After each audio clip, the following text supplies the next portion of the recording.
From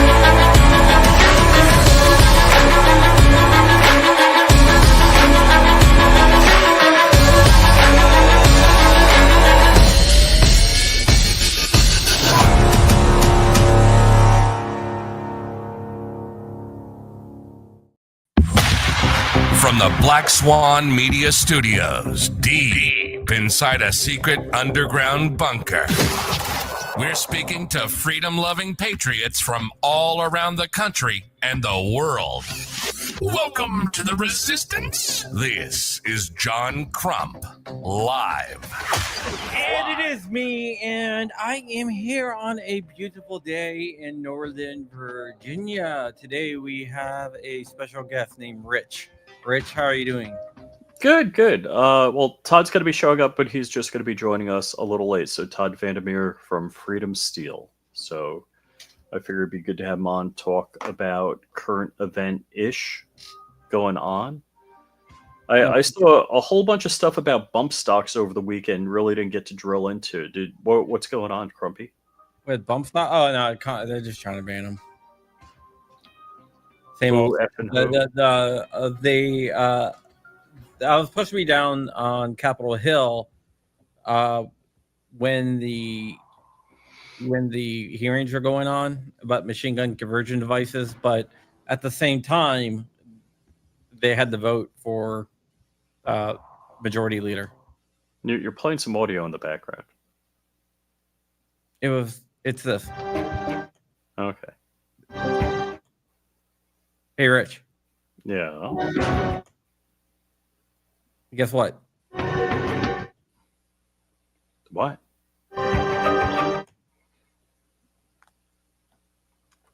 Just joking. No. So at the same time, they're having a vote, so I didn't go down there, but that's what they were discussing. There wasn't too much of a fight because all the Republicans were kind of busy.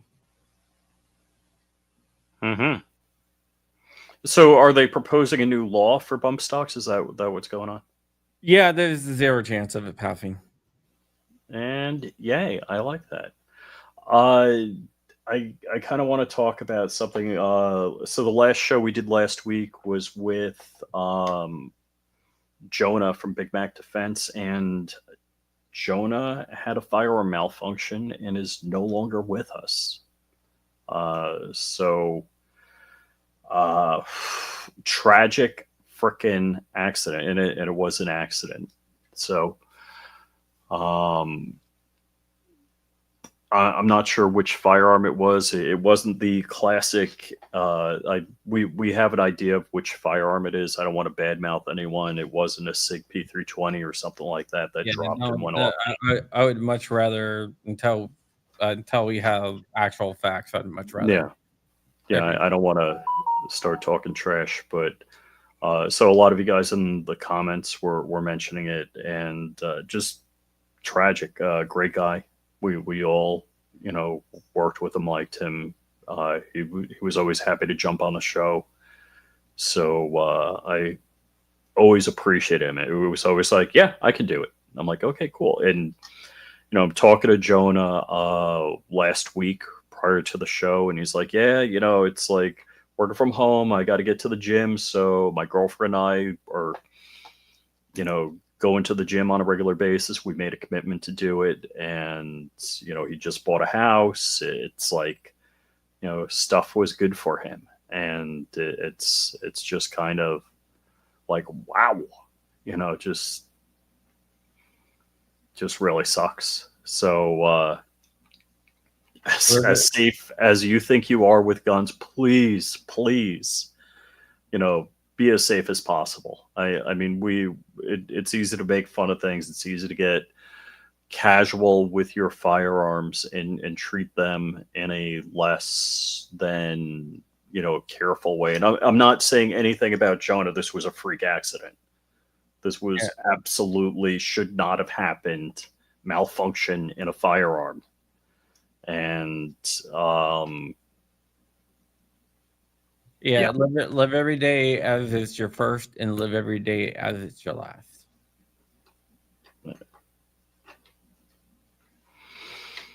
So Vulcan Rumble says mass stabbings in the UK. I wonder who did that, what their first and last name are, and if it sounds like Snack Bar when they were doing the stabbing. Rich. All right, let's talk about something that has been on my mind. Ooh, I see Putang in there. And I just want to say thank you for the granite and the t-shirts that you sent me from Gideon Optics. Oh, yeah. Let me go grab something really fast. I got something over here. Be right back. And so in case you guys are wondering, we're doing a build competition. And so that's sponsored by Anderson. I actually have all of the outsourced work done. You can't see it. It's off camera over here. I could legitimately assemble in about an hour and start firing my firearm. I am ready.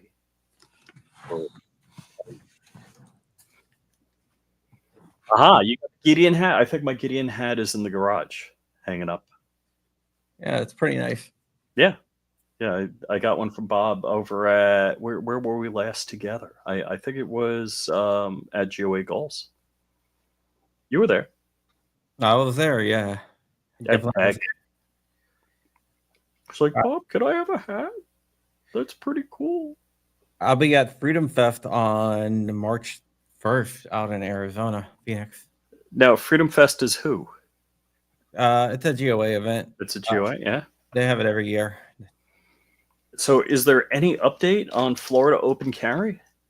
Not that I know of. Dang. It's coming, dude. Don't worry. Dang. Before Christmas, you think? Yeah. I think so. I think that's a safe bet. But let's do some housekeeping. Oh, what are we going to do? Just tell everyone our schedule for this week. So no show tomorrow. No show tomorrow? Okay. Yeah, I do my like scout thing. Hold on, let me throw that on the calendar. Because I didn't have no show for tomorrow. Yeah, I'm going to throw them all on the calendar because it's always the same Tuesday of every month. Yeah, but by that time, I've already forgotten about it. So are we doing Wednesday, Thursday this week? Wednesday, Thursday, yeah. Next week, we're going to do Monday, Tuesday because of Thanksgiving Day holiday. Tuesday is going to be a special show where we give thanks to everything and everyone.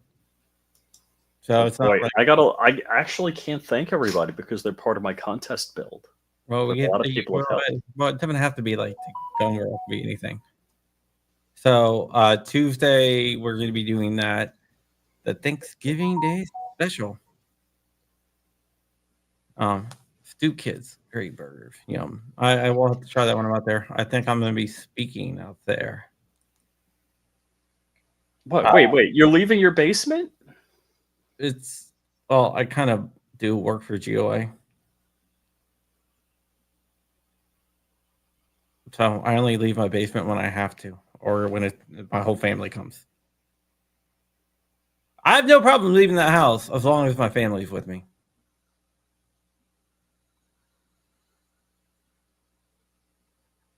Yeah. But yeah, okay. So then Christmas on starting on the 23rd, the what is it? The 19th Monday.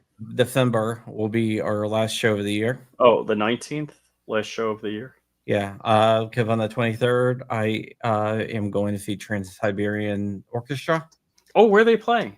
Capital One Arena on the 23rd. Oh, cool. Oh, that's such a great Christmas thing. Yeah, my kids have never been, so I'm taking them. Oh, cool. And then after that, Christmas Eve. So I'm not working on Christmas Eve. And I don't think that they're trans like that. But then after that, I'll be heading out to after Christmas, the day after Christmas, I'm heading out to Delaware, and I'll be spending a couple weeks out at my house in Delaware until kids have to go back to school. Uh-huh. Oh, cool. Just chilling at the beach. The beach it's dead. Like right now, it's dead. Mm-hmm. It will pick back up around after Thanksgiving, Christmas, or right around Thanksgiving, and then it will stay busy until after New Year's because they got a lot of Christmas stuff going on there. Cool. They have what's called the Shell Christmas Village, or Snell Christmas Village, which is the Snell Brothers, their builder, but they have they have like a whole neighborhood that they built up like a Christmas village. It's not like something they put up every year. It's literally there year round. It's just not open. Uh-huh. It's only open for 1 month a year, but I guess they're a home builder, so Well, that's cool. they can do that. Yeah, it's funny as far as New York goes. The great time to go out to like Montauk or the Hamptons is after Labor Day when all of the people that don't live out there are gone and it's quiet and peaceful. It's not nice and warm and all that, but yeah, that's why I like going up there during the wintertime because it's just like during the summertime it's just insane. At my Delaware house, my beach house. But during the summertime, it's a lot quieter. Gotcha. Good to get away, relax. So, how is your build coming? It's coming. It's coming. The final stuff is being done to it right now. It's getting artified? It is getting artified, and it's going to be freaking fantastic. This will go up on it as well. You can't show people what's going on. They're not supposed to be able to identify your firearm. Uh-huh. Look for the green suppressor on the 8.6. There you go. Did Todd leave already? No, Todd did not join us yet. So my beach house is always warm and peaceful. And I don't know if he means his house or like. I actually don't know if Dave has a beach house. So Dave did my Cerakote work. We did that. Which day was it? Friday. Man, it's been a rough weekend. I don't have a beach house, so I'm down to one house now. And in one car fast, I am not buying. Oh, Todd's calling me. Hold on. All right. So yeah. Hey, Todd. What's up? It's just an investment that we have in the house because why? Dark, that would be Rich, Dr. Rich. It's for investment because why let your money just sit there in a bank when you can actually make a lot of money by investing?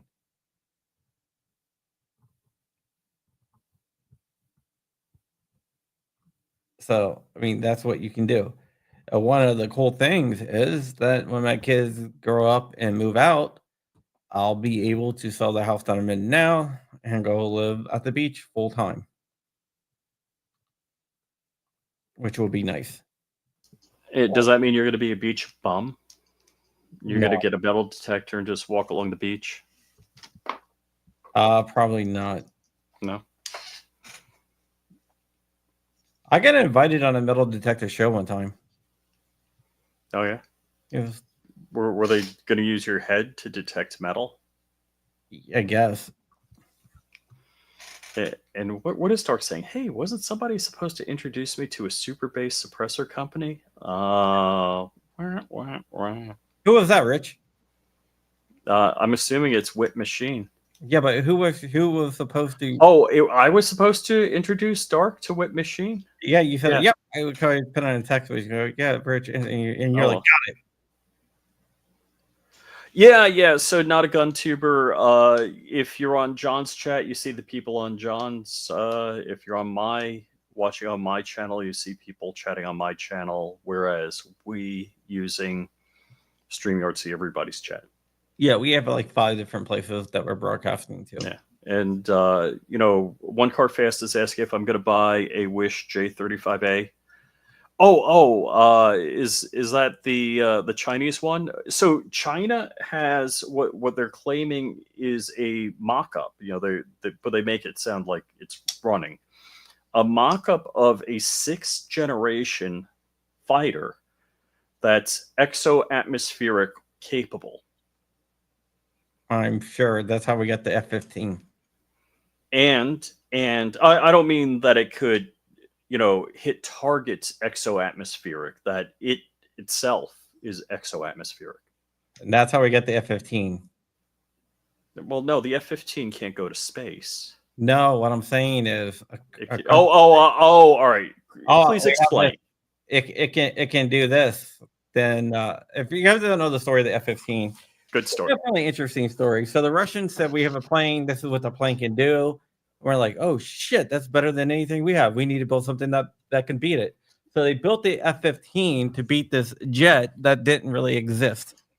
The Russians had all sorts of crazy claims. So I guess the American defense contractors said, like, well, we'll build something better. An F-15 can literally climb vertically faster than a Saturn V rocket. It has 140 kills to 0, and one of them is a satellite. Yes. So yeah, when other countries run their mouth about what their aircraft can do, and then we actually take them seriously and build something better. Yeah, that's. Now, here's my question. Do you think that we actually did take them seriously, or do we just say, hey... Oh, I think the defense contractors are like, oh, we're milking this. We have an excuse. Yeah. Yeah, we're going to, like, make our grandchildren rich. How's it going, Todd? Hey, guys. Pretty good. Pretty good. Todd, It's been a busy day. pretty good victory up there recently. Yeah, I mean, we won with Judge McGlynn. We got some things. I think we're the first state in the country to win a registration scheme challenge. So, And this is in Michigan, by the way. say what? In Michigan. Not Michigan. Illinois? Yeah, Southern Illinois. Illinois. I don't know why I said Michigan. But... Well, that's okay. Yeah, so because the FFL suit that I'm a part of was the only suit to challenge the registration scheme. We actually went after an injunction before it went into effect and got shot down because of the Seventh Circuit ruling in Beavis, but we came out, on top in the final decision. He said no bueno on the registration scheme for Illinois. Yeah, I think Illinois knew they were going to lose because they appealed like same day. Yeah, I think they had that in the can. I think he telegraphed a lot of that just in the way he was acting. So, what it is. Yeah. So another question: have they announced the panel? No, they haven't even given us a formal schedule on briefings or anything yet. All right. So when something gets appealed, for everybody that needs a libretto for this, when something gets appealed, it's going to go to a 3-judge panel? Normally, it starts off with a 3-judge panel on the Court of Appeals. Now, the question for us, does this go back to what was the original panel? Although Diane Wood is no longer there, she is retired from the court, or you just had Vera Montes argued in front of a new 3-judge panel, and that was Chief Judge Sykes, who wrote both of the Ezell decisions, which are very favorable to us. You had Brannon, who was the dissenting judge in the Beavis decision, and then you had St. Eve on there, who was a Trump appointee back in 2018 or something like that. And she was on the last semi-auto panel with Wilson. And I went back and re-listened to that audio, and she was asking some dumb questions back there. So I don't know if that's simply because they said that Friedman foreclosed upon Wilson's the changing things in Wilson, because Wilson was trying to set up a posture very much like Bianchi did, trying to undo the Colby decision in Maryland. So the question is, which panel do we get? Do we go to the Sykes panel, or does Easterbrook try to put his thumb on the scale? And the real question, I know which one I would like. yeah, we have and they were not impressed with the record in the Viramontes case. And the Viramontes case went up and was being handled in a way that it was, let's just lose fast, get up there. And I don't think that's always the best decision to do. But, my opinion is that no appellate court is going to crawl out on the limb of semi-autos are okay across the board and saw that limb off behind them without, something below them in some sort of record. And there was virtually, there was very little. I mean, they had it in the pleadings, but there wasn't a record like we had developed. And let's not forget, the state dumped 3,500 pages on our judge. Now, the real question is, what happens with Snope?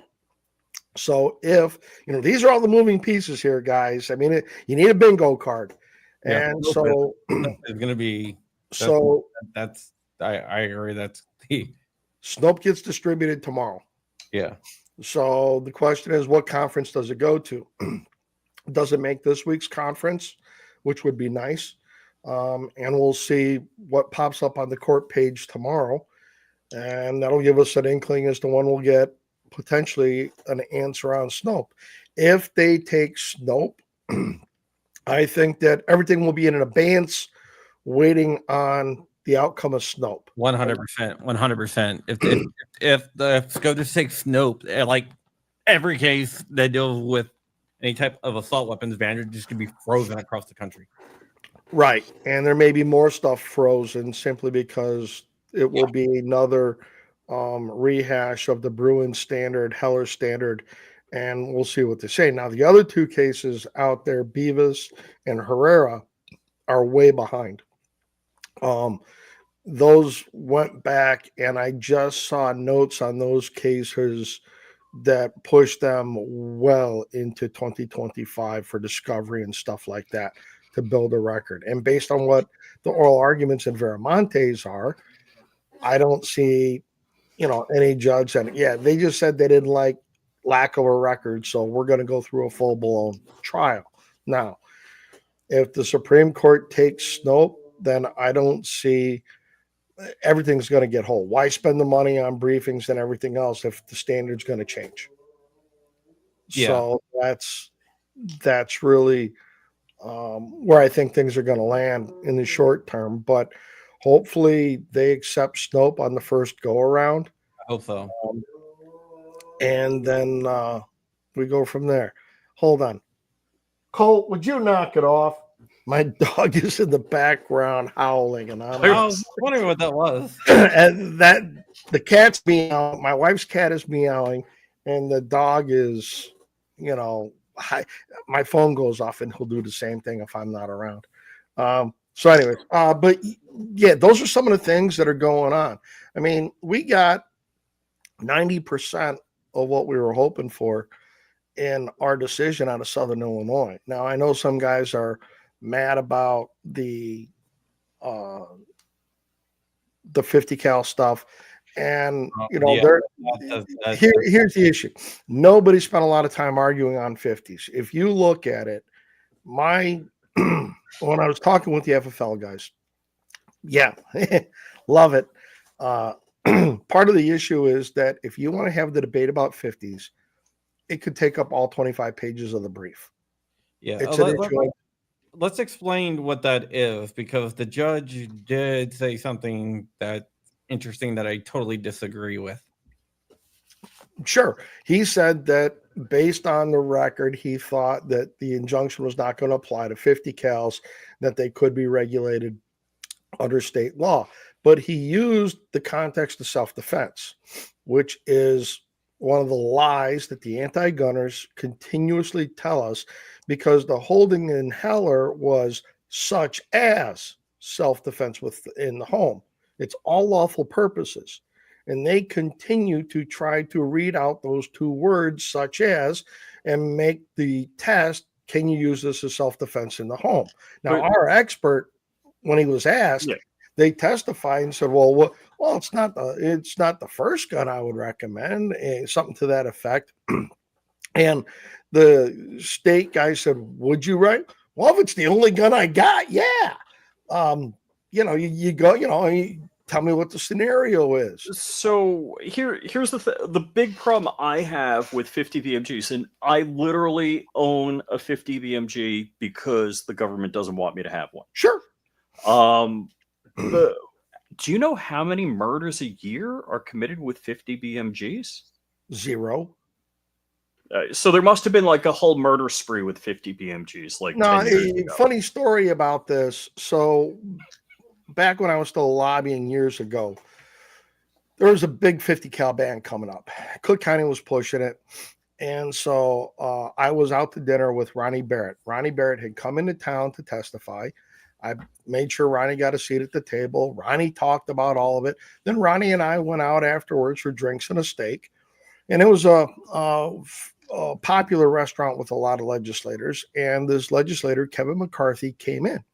And Kevin had been out on the town a little bit. And I said, hey, Kevin, this is Ronnie Barrett. You were on the committee today. I want to pull up a chair. He sat down and goes, I'm voting with you guys. Now, this is a Cook County Democrat that has always been kind of wishy-washy. And I said, really? You want to explain why? He goes, yeah. I've been asking for 3 months for the Cook County State's Attorney's Office to bring me where one of these has been used in a crime. And the only thing they could come up with is somebody got served on a restraining order and they confiscated the gun. He goes, these things aren't used in crime. I said, we've been telling you that the whole time. And so we proceeded to have a couple of cocktails, and their 50 cal ban went down in flames. And I got to have a wonderful night with Ronnie Barrett and talk to him about a bunch of the stuff. And at the same time, Mark Westrom, the former owner of Armalite, was in town. And I don't know if you guys know this, but VPC owns an Armalite 50. Oh, okay. And they shop it around for press conferences and stuff. And the Secretary of State cops would not let them have that gun in the Capitol for a press conference. And so they did it in the lobby of my hotel across the street from the Capitol. And I came down to get a Diet Coke, and lo and behold, they're setting up this press conference. And I'm like, what? And Mark happened to be, I had a larger room that had a conference table in it. We were working out some stuff. And I said, Mark, you ain't going to believe this. They got one of your rifles downstairs. Well, by the time Mark could get down there, he couldn't get close to the rifle. He wanted the serial number because he was going to figure out what dealer this thing went to and figure out, how they got their hands on this. So the lead anti-gunner, they're all doing this big press conference, the state senator Katowski and everything. And the anti-gun lobbyist was in the back pacing and all that. And he saw us come down. And I heard him get on his phone. And he goes, uh-oh, Todd's here. And and so we're just sitting there. And the anti-gunners make this is the military. And Mark just raised his hand. And he goes, how many of those have been sold to the United States military? Oh, well, they use a lot. He goes, no, I asked you a specific question. How many? Well, are you with the press? He goes, no, I'm the guy that makes that rifle. And he goes, and everybody, cameras and everything turned to him. And he goes, and I can tell you, I have not sold a single one of those to the United States military. And I have not sold any of those to any of these militaries. And it just trashed a press conference.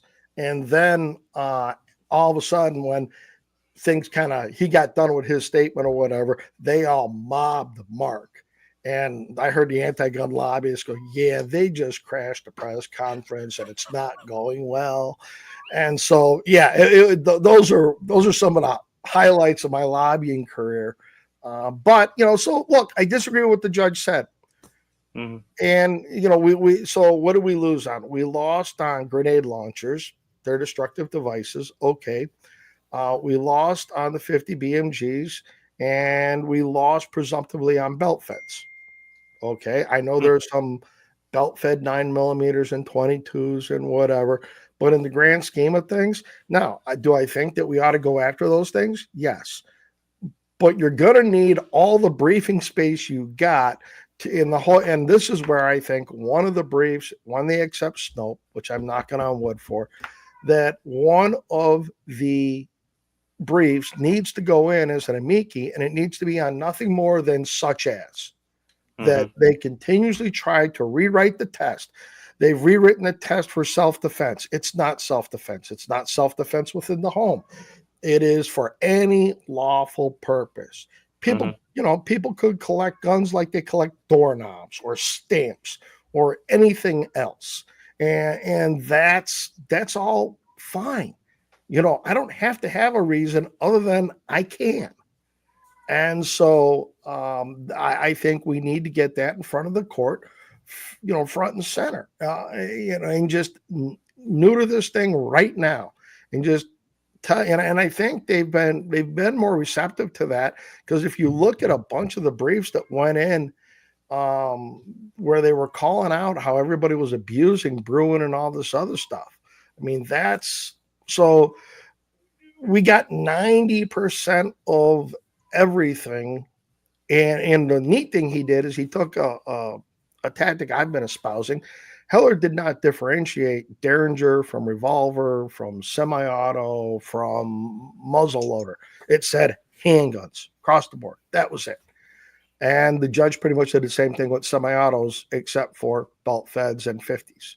They said that, here you go, semi-autos are semi-autos, be it a shotgun, pistol, rifle. And he was not going to go through like the fourth enumerated every gun on the list. He said, we're not doing that. Semi-autos are semi-autos. So that was what I consider to be a fairly large win on our side, that we got that. So now, unfortunately, we had this panel on Viramontes that decided to go off. And it confirms something I've long thought, that if you give them any reason in the world to divert, standing, briefings, any technicality at all, they will continually take that off ramp instead of deciding the issue. And I think now that we have Trump with a House and a Senate for at least 2 years, I think it's pedal to the metal. It's funny. That's what I've been saying after the Trump victory. It's like, we haven't won yet. We got to make sure it's foot to the floor, pedal to the metal, that we don't give these little rhinos. I got 10 other words I want to use, but I want to keep it family friendly. We don't want to give. Look, every politician I know has disappointed me. I was so pissed the first Trump term, like, oh, reelect us, we'll get the Hearing Protection Act. It's like, no, effing do it now. Don't, 50 state reciprocity, all of that. Do it now. Don't freaking wait. Don't use it as a bargaining chip, because you're not, people aren't, what it is I'm going to vote Republican no matter what. But how many of me say, F it, I'm not going to the polls today? Yeah, guys, this is Lucy and Charlie Brown and the football. Yes.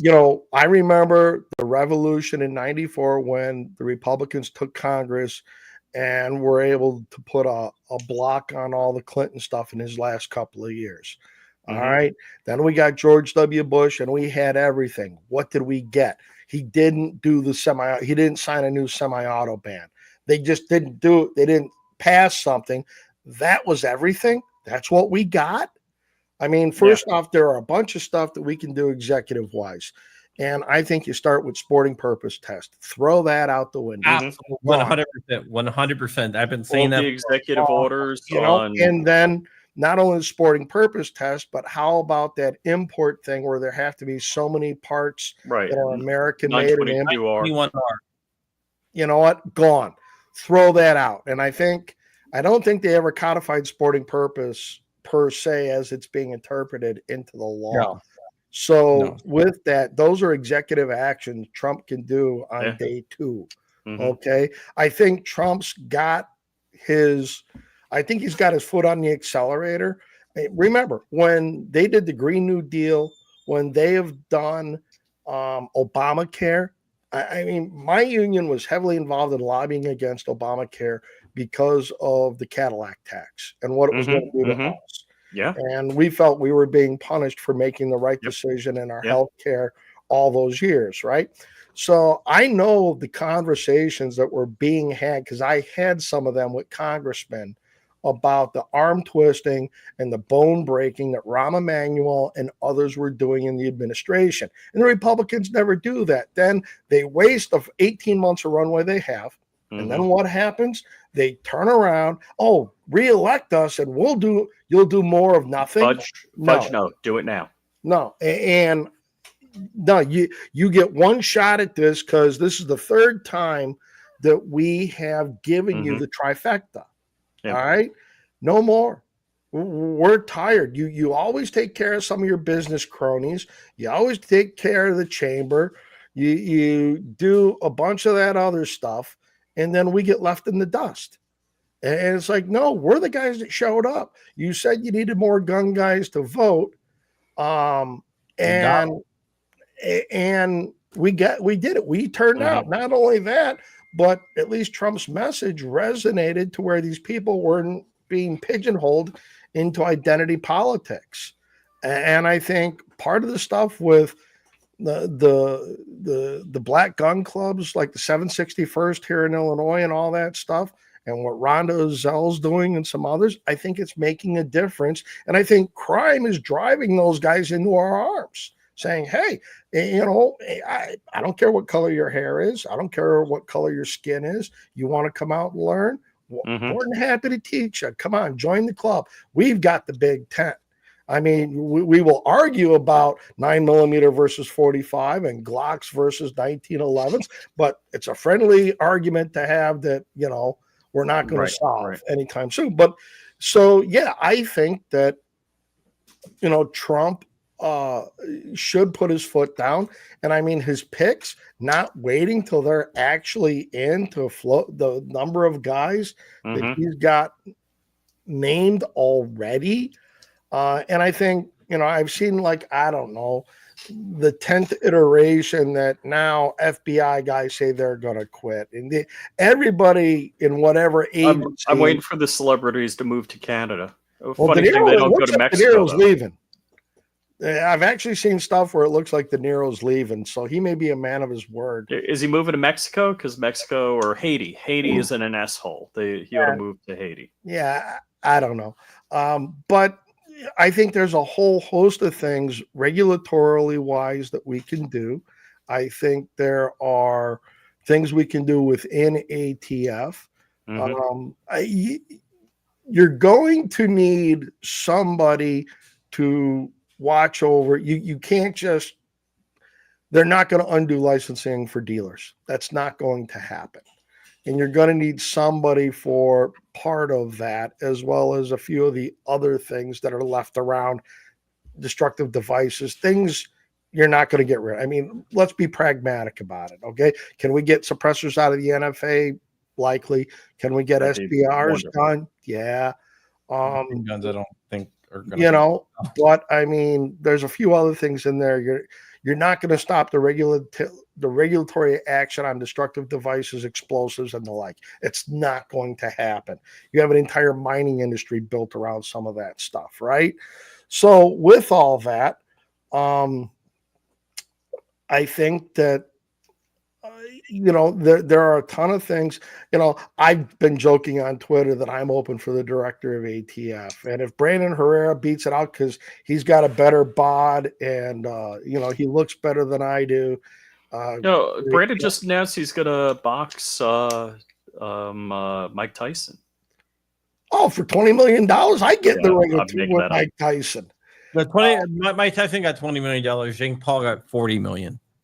Yeah, but so there are. But this is the Republicans. I said so before. Don't F this up. We are seriously. I think a lot of us are on our last last leg for trusting to give them the trifecta and have them do nothing. And I think that Donald Trump Jr. and a few others are, no, we're going to change things up. I mean, Yeah, I think so. One thing, and so Warsaw had a question about the Glock, but I want to make a comment before we do sure. it. Typically, the way warfare is done is the current war is fought how the last war should have been fought. So it's lessons learned from the prior engagement. Now I know how to fight now. And I thought Schwarzkopf did it right. Schwarzkopf like burned that book, and he's like, I know what to do right now, and nobody's going to second guess it. Trump is actually engaging that mantra or genre or whatever philosophy right now. He's effing them up. The difference is he knew what they did to him last time and how they cock blocked him. Mm-hmm. And because of that, I think he's loaded for bear. Yeah. That's why he's working out of Mar-a-Lago. He's not working out of DC. Yeah, he's not on the golf I can only make assumptions, but I think that, the worst thing they did for, and to the left, you set this up. This is a monster of your own creation because you went after him and his family and his businesses. And now how they've seen how all that was weaponized against him. And now, Chucky Schumer, we want bipartisanship. Oh, no. I mean, I think the first thing the Republicans ought to do in the Senate is they should take the filibuster rule away. And then the first Senate bill proposed is a constitutional amendment to enshrine the filibuster into, the Constitution. So here you go, Chuck. We won't use it, but you guys have to vote for the constitutional amendment, and we got to pass it through. Dude, that's next level thinking. 35 states. But if you vote against it, if you kill off the constitutional amendment, why should we hang on to as much as I like the concept of the filibuster and the way it works, and it protects us from just mob rule in the Congress. Why should we disarm ourselves that if the next time they win with a Democratic president, they're going to do whatever they want? Absolutely. I think it's hilarious to watch Jay Paul. I'm not for doing it. Oh, okay. You admit you're a partisan hack. Well, you want it your way. And bill number 2 should be adding 4 Supreme Court justices to the court and saying, here you go, Chucky. Let's see how many of your Democrats want to sign on now. Where's Sheldon Whitehouse or whatever his name is? Here, come on over here, guy. Tell me how you're, and I would have Lindsey Graham get up there and read every one of their statements in favor of packing the courts into the record and say, how come you're not on this bill now? And just rub their nose in it. Just that's sport. That's just sport. Oh, absolutely. But, the good news is if we've got 53, then Murkowski and Collins are irrelevant. They can't hold it all up. And I think that McConnell's smart enough. They ought to hold up every judicial appointment. And because here's what they're going to do.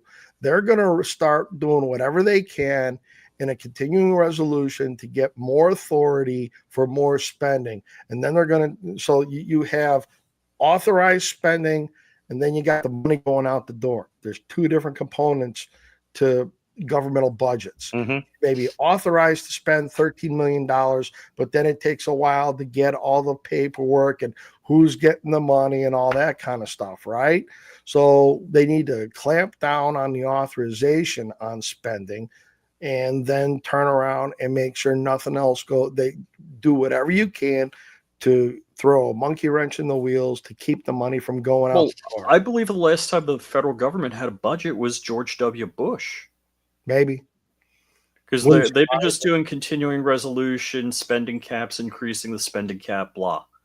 So this is part of... I thought it was Clinton. Clinton? Really? I could be wrong. Yeah, I don't. But I've got a friend who's been in and out of the manufacturing industry, and he not so long ago worked for a company, and they were investigating getting into manufacturing artillery shells. And so he was telling me how many shells we have been giving away to the Ukrainians and how far behind it is putting us. And the problems with DoD contracts is they're open-ended, but they also have, oh, we can cancel the contract in like 15 days. So you may, and we're behind in production facility capabilities. Even if they ramp up what they got to max, it's going to take us over 5 years to get caught up on the artillery shells we've been depleting. And that doesn't count if we ever got into a real shooting war with North Korea, China, or anybody else. And so it's like, okay, Musk, Vitavali, whatever, go find as much as you can in the Defense Department as BS, and then turn around and let's make sure we've got a steel mill and a manufacturing plant on the East Coast, the West Coast, and the central of the country, because I guess they only run the steel for those shells once a year. Oh my gosh. It'd be like, okay, well, let them make all the armor for tanks and whatever, the Humvees, and then make, whatever billets they need for artillery shells, across the board. I mean, there's all kinds of problems. I mean, I don't know if you ever saw that Sean Ryan did an interview with a guy, Chris Beck. He was a SEAL Team 6 guy that started to go transition, then came back. The guy's either a genius or a kook, but he was talking about some of the things he developed, and he said he could slash the budget by a third without a problem and not impact readiness. So take a guy who worked in government procurement at the highest levels of JSOC and the Pentagon, and why don't you just come on over here for 15 minutes and tell us what you know? I mean, I love all this kind of stuff, and that's why I think Trump's we might actually get something. Am I thrilled with Thune? Not exactly. No. But I would have much preferred Mike Lee or somebody else, but you had 3 choices there. That's all you really had. Aside from that, Warsaw had a question about the Glock in Chicago. So the Glock lawsuit basically I thought that was thrown out, where they were going after Glock. They voluntarily dismissed it, took it out of federal court because it was filed in Cook County, and then Glock had it removed to federal court. Let's see. Do you believe that? Yeah, I think the lawsuit's going to fail because remember what they have been unable to get through legislatively. That was the original purpose of all the gun lawsuits in the 90s, to get things they couldn't get legislatively. They wanted to impose the dealer licensing, conduct, and all that stuff through the courts, either in a consent decree and bankrupt them. I think Glock will probably have this next lawsuit removed back to federal court. And once they get it back to federal court, they'll go through the same stuff. But really, the Glock lawsuit ought to be put in abeyance pending the Mexico suit, because there is a huge challenge to, the Protection of Lawful Commerce Act that's coming up. And I think they just may have a few things to say about stuff like that. I don't know what the schedule on that one is for amici briefs, but, there ought to be every manufacturer ought to have their own amici brief going in on that. Look, there's stuff to be done there. And now the old case Moore, I'm waiting to see what happens with that. I got a feeling that they will hang on to Moore. They will relist it continuously like they did Duncan.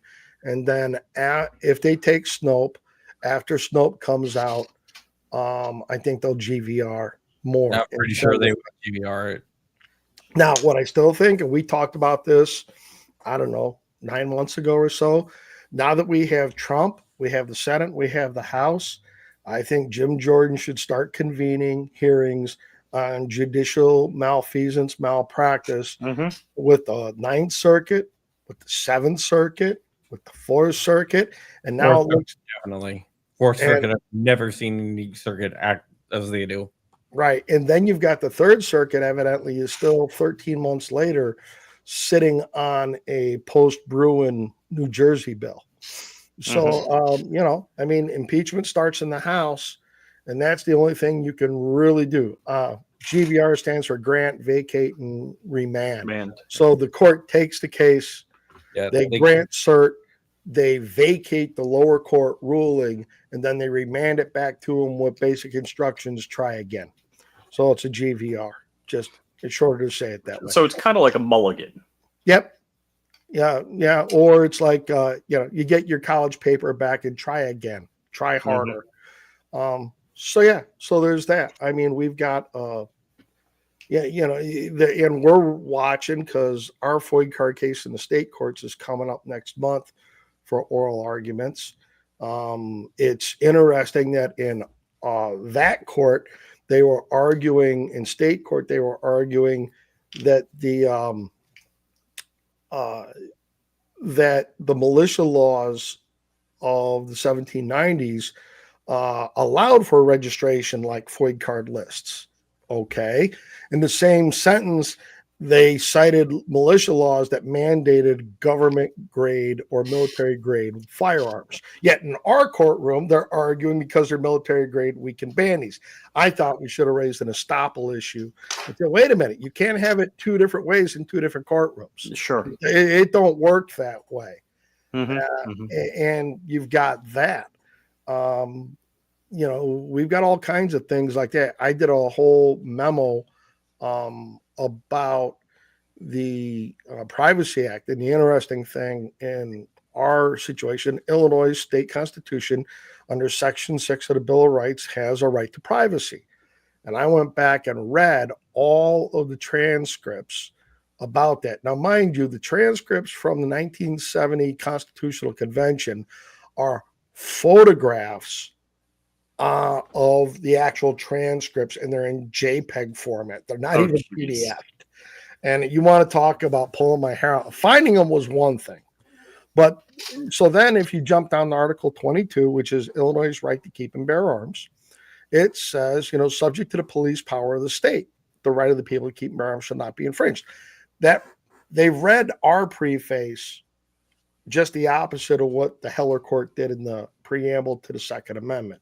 And so basically all the courts have pretty much affirmed, including our state Supreme Court, that Section 22 of the Illinois Constitution is worthless. It isn't worth the paper it's printed on.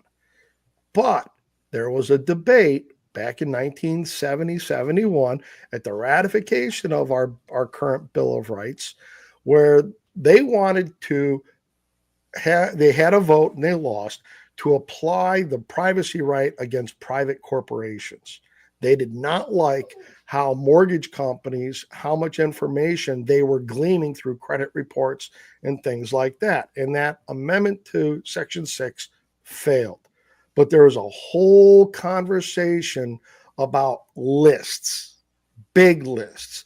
Now, they may have failed on having it apply to private companies, but I think the record is absolutely clear. They were not in favor of government having lists like the FOID card. And then in the debate, the sponsor of that amendment to Section 6 asked the gentleman presenting the right to keep and bear arms, said, what if we put subject to police power of the state in front of Section 6? And he literally said, we hadn't thought about that. And they had not thought about any commingling or intertwining of the two articles, how they would play with or against each other. And I think we have an absolute dead bang great argument under the privacy right of the Illinois Constitution. And some people have said, Thomas doesn't like. I don't care if Thomas likes privacy or doesn't like privacy. We miss 100% of the shots we don't take. Put it in front of him. Maybe some of the other liberal justices will hold their nose and say, we might be able to build off of this if we give this over here. I don't know. But I know that great Wayne Gretzky quote, by the way. Great Wayne Gretzky quote. He's the guy that said it. Oh, you miss 100% of the shots you never take? Yeah. Yeah. But that's my thought on some of the argument. We need to make the arguments, because if we don't make them, they don't get in front of the court. You never get you can't just keep praying that these guys are going to pull epiphanies out of the air on a bunch of this stuff. That's why we made the argument in the FFL case about right to repair, trying to get to right to build and right to manufacture your own gun. That's why we made the argument on registration. Because if we hadn't tackled that, look at the tail end of Heller. They never attacked the registration scheme in Heller, and they said, well, they didn't say anything about it. So if they're allowed to register their guns, we assume that will comply with their prayer for relief. It's not saying that registration is constitutional. It just wasn't argued back in 2008. So I think it's one of the other things that I think Judge McGlynn did well is in Mark Smith, if you guys follow him, has often talked about how the Virginia Tech shooting happened just before Heller came out. And so the court was well aware of what was going on with handguns, because Virginia Tech, the guy used a couple of handguns in that one. Yep. Right. And, He used 2 Glocks. Right. And here, I think Judge McGlynn did the same kind of thing. He's well aware of all these high-profile shootings. And that's the disingenuousness of the state, where they lead with all that stuff. There's no more interest balancing. None of that comes into play when we look at the black letter of the law. And so, I mean, I think the biggest thing we've got to do is just kind of pull everybody together. What I'd love to see a big confab of, GOA, SAF, FPC, some of our other groups, and say, okay, who's got what in the hopper? And let's talk about how to slice this pie up so we don't have, like 4 different semi-auto. I mean, we've got 4 cases in Southern Illinois. Do we all need to spend that kind of money? No. I can tell you that in the FFL case, we've spent over $250,000 on our end of that case alone. We don't have guys like Soros and Bloomberg throwing millions of dollars at us ad nauseum to just go do whatever. Now, I hope Giffords or Everytown or whoever it was at that bump stock hearing, that they keep that legal director, because I like stupid opponents. That was just, yes, I do. I was just on a cruise ship, and I did that to a couple of kids because they looked at me, and I said, yes, Santa's on vacation. The elves are on strike. The reindeer need their annual vet check, so it was a good time to sneak away. Yes. So if you guys will entertain each other for about 30 seconds, I'll go grab something real quick. Okay. Yeah. Going back to the 50 cal thing, the price of 50 cal is so expensive. If someone gets shot by a 50 cal, they probably deserved it. Well, actually, the good thing about all of the ammo scares and shortages that have gone on during the pandemic is 50 cal did not go up in price. Yeah, because no one can afford it anyway. I got to tell you, I don't know where here it is. Do you know it's just similarly priced to 50 cal? 8.6 blackout. Yes. Ask me how I know. I know how you know. Well, I don't know about 338 Lapua, which is worse because 8.6 is a 338 Lapua projectile. 338 Lapua is a little bit cheaper. You gotta remember 8.6 with a lot. You get the full effect. Aha. Nice. We can even go ahead. Oh, nice. We can even did you bring that on the cruise with you?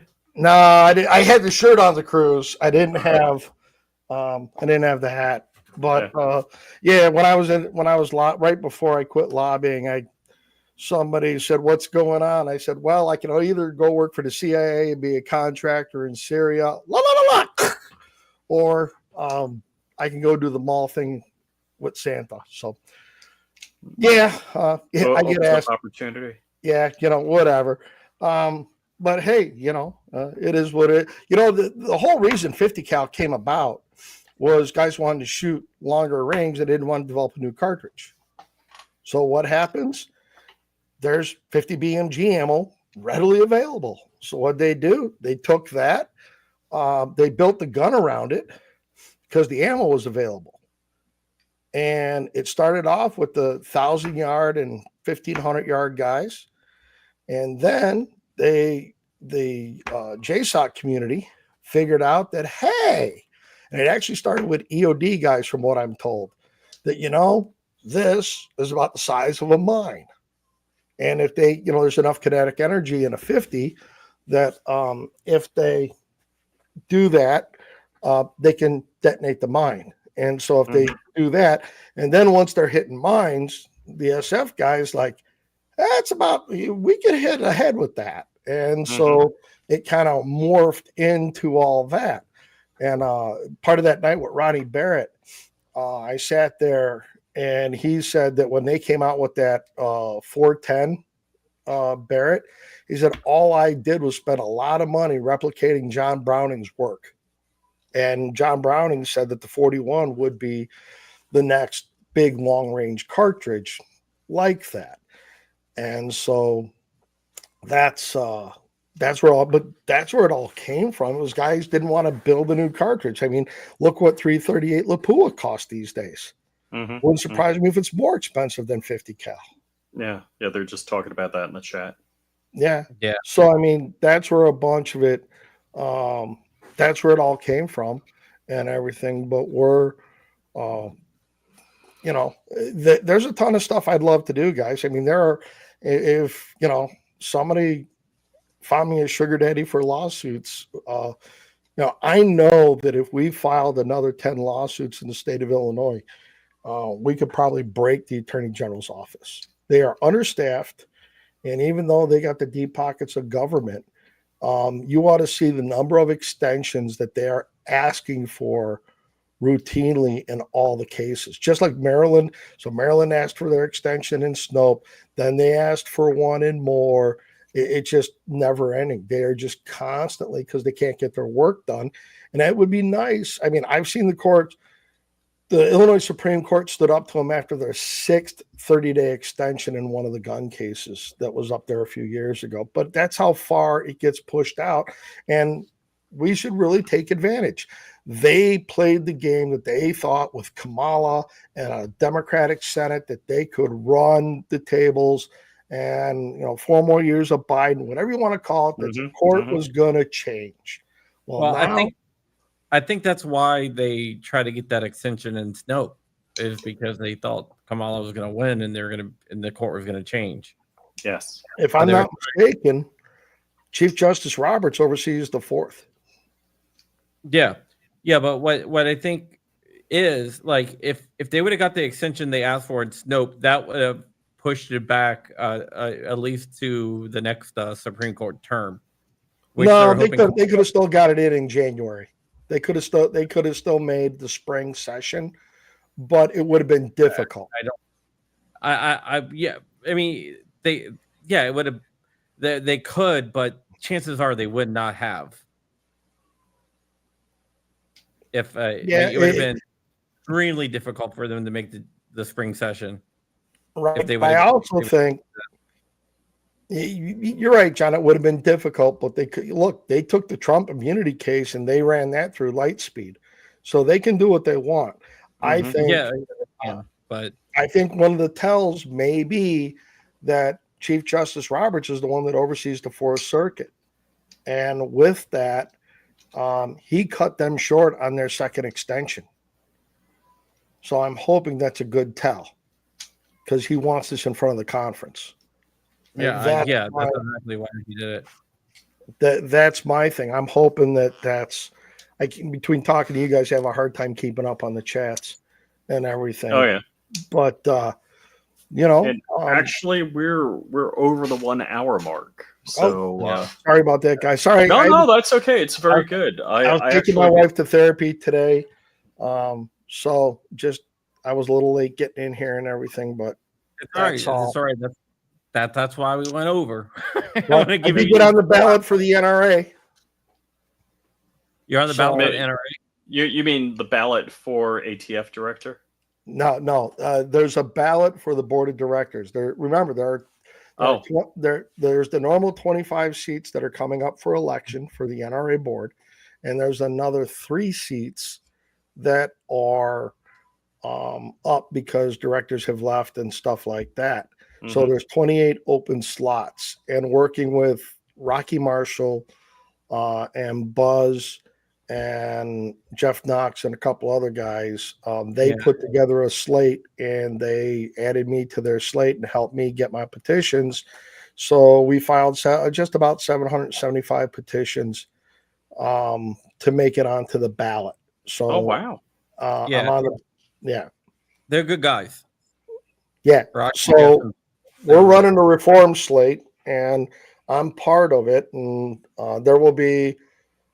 We just had a conference call, and there's going to be an ad spread on either side of the ballot in the NRA magazines that will have all of our bios and everything in it, and that's the slate. Mm-hmm. Very cool. Yeah, because we Yeah. got it. We have to take back that organization. Oh, you know what? Gotta GOA, nature abhors a vacuum.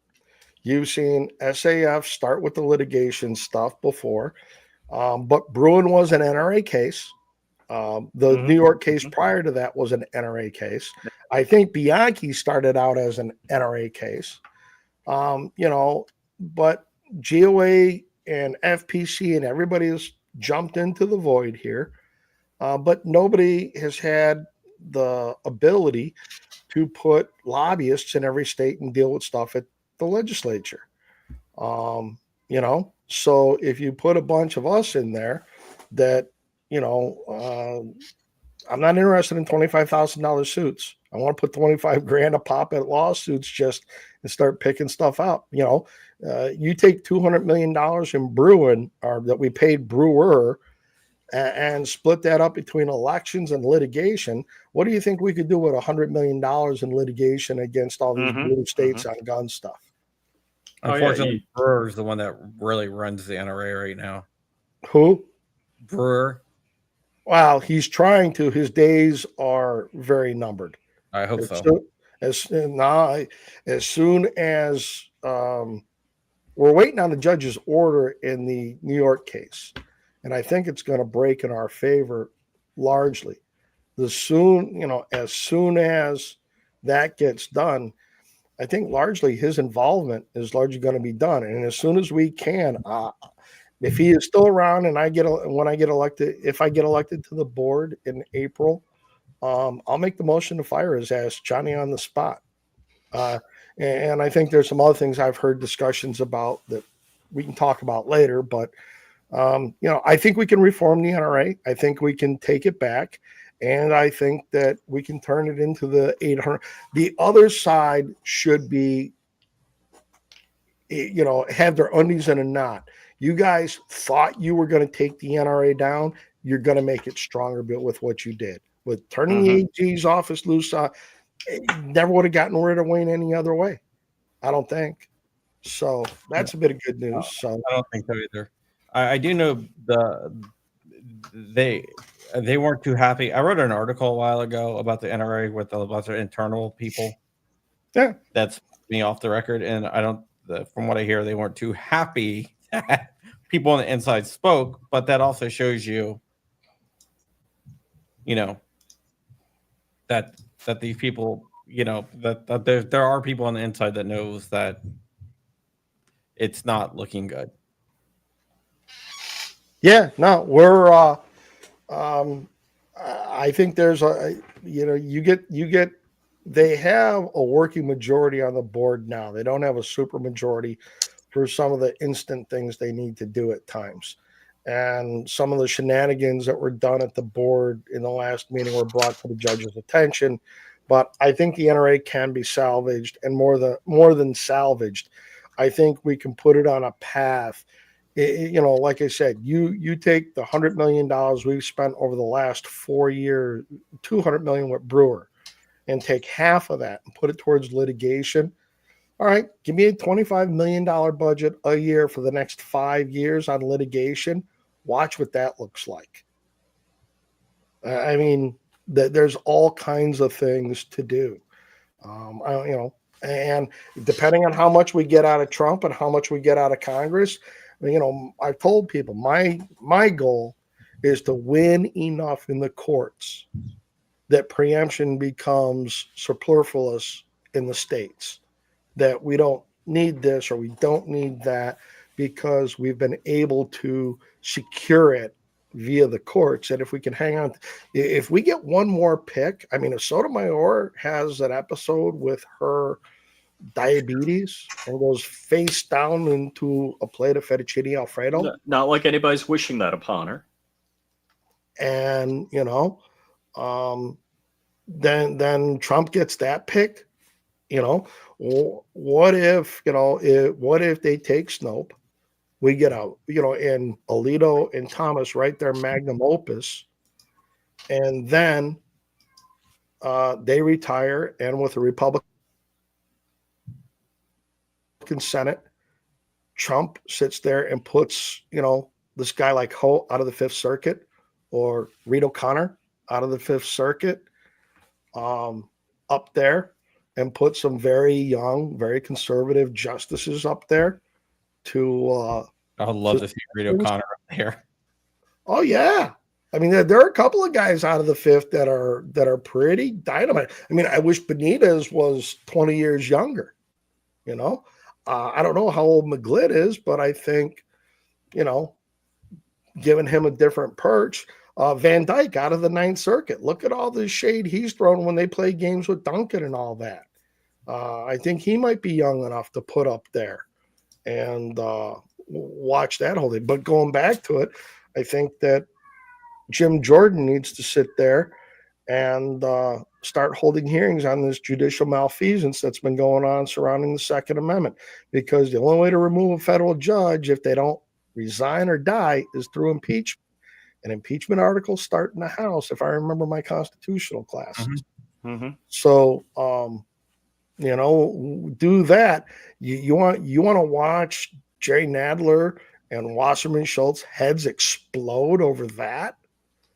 I mean, they're all, why aren't you doing something on Clarence? Nah, I'm not worried about Clarence Thomas or Justice Alito. You guys want to be partisan? I'll show you how to be partisan on this stuff. We're going after actual judicial misconduct where you have justices openly writing hostile dissenting opinions from the actions. I mean, I can't, Mr. Van Dyke, would you please tell us what went on behind the scenes? We're not in those halls. You guys are. Tell us what happened. Tell us all the stuff that's not in your dissent. And let's see what that looks like. You want to talk about the deep state?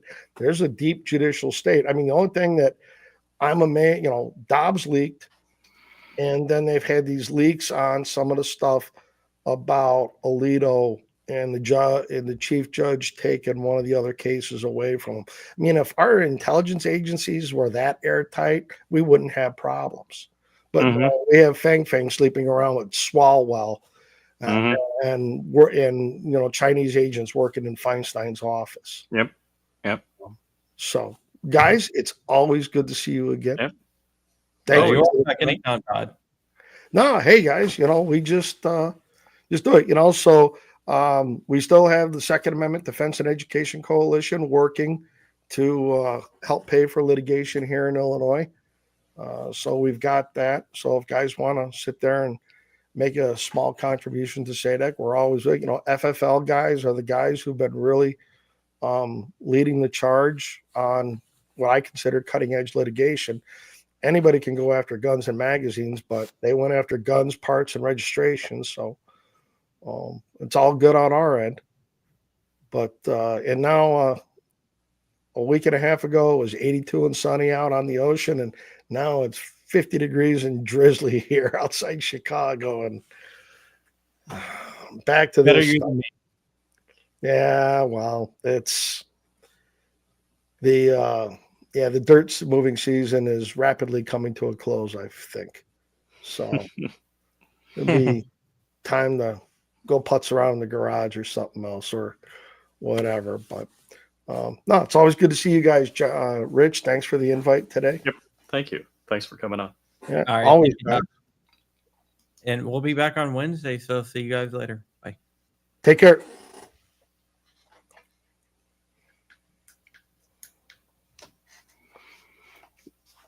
Alrighty, Todd. Hey, thank you so much for jumping on. I got to run. Let's see. John, did you click end?